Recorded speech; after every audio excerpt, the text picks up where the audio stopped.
ফুটবলের উন্নয়নে গেল কয়েক বছর ধরেই কাজ করছে সৌদি সরকার। দেশটি এবার নিজেদের ফুটবলের ডেভেলপমেন্টের পাশাপাশি নজর দিয়েছে বিশ্ব ফুটবলের উন্নয়নেও।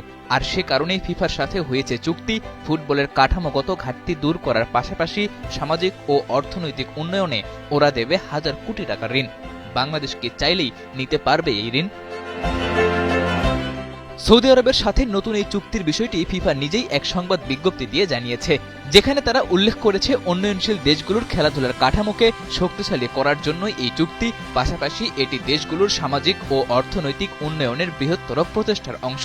অন্য এক বক্তব্যে ফিফা সভাপতি জানিয়েছেন, ফিফার সদস্য অ্যাসোসিয়েশনগুলোই এই লোনের সুবিধা পাবে। জিয়ান্নি ইনফান্তিনো আর ফিফার প্রেস রিলিজ থেকে এই লোন সুবিধা পাওয়ার আপাতত দুইটা ক্রাইটেরিয়া পরিষ্কার: এক, ফিফার সদস্য হতে হবে, আর দুই, ওই দেশকে হতে হবে উন্নয়নশীল রাষ্ট্র।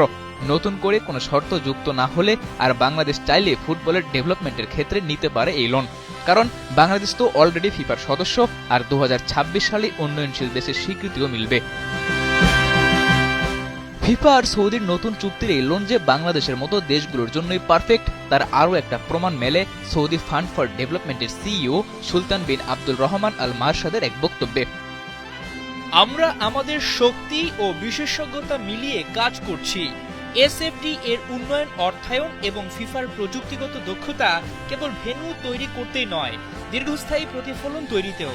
আমরা এমন অবকাঠামোতে বিনিয়োগ করছি যা মানব সম্ভাবনা উন্মোচন করবে, কর্মসংস্থান তৈরি করবে, তরুণদের ক্ষমতায়ন করবে। জানা গেছে সৌদি ফুটবল ডেভেলপমেন্টের এই লোন হবে খুবই কম সুদের এবং প্রকল্প ডিজাইন থেকে বাস্তবায়ন সব দিকেই প্রযুক্তিগত সব রকম সহায়তা করবে সংস্থাটি। ফিফা বলছে এই অর্থেই নিশ্চিত হবে স্বচ্ছতা এবং আন্তর্জাতিক মানের সুবিধা।